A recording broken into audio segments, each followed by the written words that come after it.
Exercício físico salva vidas. Isso é fato, e eu mesmo recomendo para quase todos os meus pacientes. Mas existe uma forma de se exercitar que, ao invés de proteger o seu coração e o seu cérebro, pode desencadear um AVC. E o problema é que essa forma é exatamente o que a maioria das pessoas acima dos 45 anos está fazendo, achando que está fazendo a coisa certa. Então, se você tem entre 45 e 60 anos ou mais e pratica alguma atividade física ou quer começar a praticar, fica aqui comigo porque o que eu vou te mostrar hoje pode literalmente salvar a sua vida ou a vida de alguém que você ama. O primeiro grande erro que eu vejo com frequência, o exercício de altíssima intensidade sem preparação e sem monitoramento da pressão arterial. Quando você faz um esforço muito intenso de forma repentina, o seu coração acelera em segundos. O fluxo de sangue aumenta muito rapidamente. A pressão dentro dos vasos dispara. Se você já tem uma pressão arterial elevada, mesmo que seja moderada, esse pico pode ser suficiente para romper um vaso ou deslocar uma placa de gordura que estava aderida à parede de uma artéria. Quando essa placa se desloca e vai parar no cérebro, é AVC. Simples assim. E o mais assustador é que muita gente não sabe que está hipertensa. Segundo os dados que eu acompanho na minha prática clínica e que são confirmados por estudos populacionais no Brasil, cerca de 30% das pessoas hipertensas não sabem que têm pressão alta. Elas nunca mediram. Ou mediram uma vez, dava normal e nunca mais mediram, e aí vão para a academia, ou saem para correr, ou entram em um desafio de CrossFit e o corpo simplesmente não aguenta. Então, o segundo erro gravíssimo é exatamente esse. Nunca medir a pressão antes de começar um programa de exercícios e nunca verificar durante o processo. Eu vou ser muito direto com você. Se você tem mais de 45 anos e não sabe qual é a sua pressão arterial hoje, você não deveria estar fazendo exercício intenso sem antes consultar o médico e checar isso. Não é exagero, não é alarmismo, é básico, é o mínimo. Agora, vamos falar do terceiro erro, que é um dos mais comuns e ao mesmo tempo um dos mais subestimados: o exercício em jejum de forma intensa. Eu entendo a lógica. As pessoas ouvem falar que treinar em jejum queima mais gordura, e existe alguma evidência para isso sim. Mas essa recomendação foi feita com contexto, com ressalvas e com um perfil específico de pessoa em mente. Ela não foi feita para uma pessoa de 55 anos com histórico de pressão alta que vai levantando peso pesado logo cedo da manhã sem ter comido nada desde o jantar do dia anterior. Quando você acorda depois de horas sem comer, a glicose no sangue está baixa, o corpo está em um estado de leve estresse metabólico. A pressão arterial tende a ser mais instável nas primeiras horas da manhã. E aí você decide adicionar um treino intenso em cima de tudo isso. O resultado pode ser uma queda brusca de glicose, tontura, desmaio ou, ao contrário, um pico de adrenalina e cortisol que eleva a pressão de forma abrupta. Nos dois cenários, o risco cardiovascular aumenta. Eu vi isso acontecer mais de uma vez e sempre a mesma coisa. A pessoa achava que estava sendo disciplinada, estava acordando cedo, treinando antes de todo mundo, fazendo o que achava que era o máximo que podia fazer, mas estava colocando o próprio corpo em risco sem perceber. O quarto erro é a falta de aquecimento. E olha, eu sei que isso parece básico demais para estar nessa lista, mas você não imagina quantas pessoas pulam direto para o esforço máximo sem preparar o corpo. O aquecimento não é frescura. Ele existe porque o coração precisa de tempo para aumentar gradualmente a frequência cardíaca. As artérias precisam de tempo para dilatar e acomodar o aumento de fluxo sanguíneo. Se você vai de 0 para 100 em segundos, você está criando um choque hemodinâmico, e isso é especialmente perigoso para quem já tem algum grau de rigidez arterial que é absolutamente normal depois dos 45 anos. Pensa assim, você não ligaria um carro frio e sairia em alta velocidade imediatamente, certo? O motor precisa de um tempo para aquecer, o seu coração e os seus vasos também. Agora eu quero falar de um erro que as pessoas raramente associam ao risco de AVC, mas que é muito importante: a apneia durante o esforço. Sabe quando você está fazendo um exercício muito pesado, levantando um peso alto ou fazendo um esforço extremo e você prende a respiração? Isso se chama manobra de Valsalva. Em algumas situações controladas, ela tem uso clínico, mas quando feita de forma repetida e sem controle por uma pessoa com pressão elevada, ela cria picos absurdos de pressão intracraniana e intravascular, que podem ser extremamente perigosos. Há relatos de AVCs e aneurismas cerebrais desencadeados exatamente por esse mecanismo. É aquela cena clássica da academia: alguém fazendo força máxima, o rosto todo vermelho, as veias do pescoço saltando, prendendo o ar. Isso não é sinal de esforço saudável. Isso é um sinal de alerta. E aqui eu quero pausar um segundo para te perguntar algo pessoal. Você reconhece algum desses erros na sua rotina? Seja na sua, seja na de alguém próximo, um marido, uma esposa, um amigo, um pai, uma mãe, porque é muito comum a gente ouvir isso e pensar, ah, isso não é comigo. Mas os dados mostram que é exatamente com as pessoas que acham que estão fazendo tudo certo que esses eventos acontecem, porque elas não se preparam, elas não monitoram, elas confiam na própria disposição e esquecem que o corpo tem limites que mudam com a idade. Outro ponto que preciso abordar é o exercício em ambientes de calor intenso sem hidratação adequada. Parece óbvio, mas é negligenciado com uma frequência impressionante, especialmente aqui no Brasil, onde o calor já é parte do dia a dia e as pessoas se acostumam a subestimá-lo. Quando você transpira muito e não repõe líquido, o sangue fica mais espesso, mais viscoso, o coração precisa fazer mais força para bombear esse sangue mais denso. E ao mesmo tempo, as células do cérebro ficam mais suscetíveis à falta de oxigênio.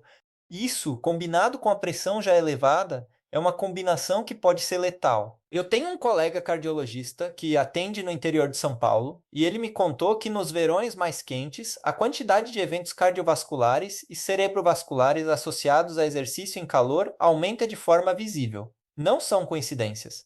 São padrões que a medicina conhece, mas que chegam pouco até as pessoas que mais precisam dessa informação. Agora eu quero falar sobre algo que vai além dos erros técnicos. Quero falar sobre o estado emocional no momento do exercício. Existe algo chamado de síndrome de coração estressado ou stress cardiomyopathy, que é uma condição real, documentada, onde o estresse emocional intenso combinado com esforço físico pode causar uma disfunção cardíaca aguda. Quando você vai treinar já estressado, ansioso, com raiva de algo que aconteceu, ou com medo de alguma coisa, o seu corpo já está em modo de alerta. Os níveis de cortisol e adrenalina já estão elevados, a pressão já está um pouco mais alta do que o normal, e aí você adiciona um esforço físico em cima disso. Eu não estou dizendo que você não pode treinar quando está estressado. O exercício, inclusive, pode ser uma ótima forma de descarregar a tensão. Mas existe uma diferença enorme entre uma caminhada moderada que alivia o estresse e um treino explosivo de alta intensidade que coloca o sistema cardiovascular já sobrecarregado em estado crítico. E sabe o que mais? As pessoas mais propensas a cometer esse erro são exatamente as mais comprometidas, as mais determinadas, as que não faltam ao treino nem quando estão mal.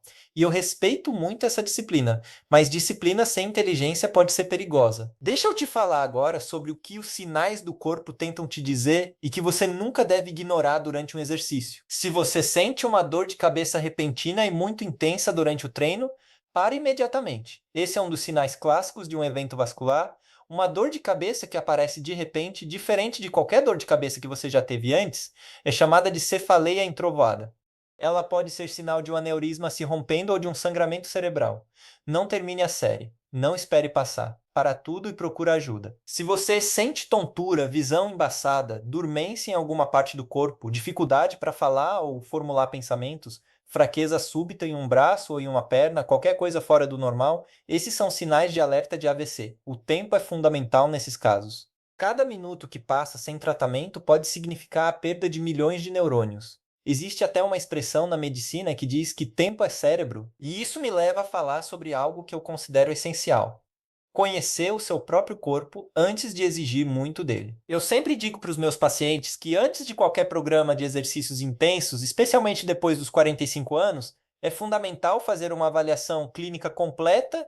Isso inclui medir a pressão arterial em repouso, fazer um eletrocardiograma de repouso e, em muitos casos, fazer um teste ergométrico, que é aquele teste em que a gente monitora o coração enquanto você se exercita.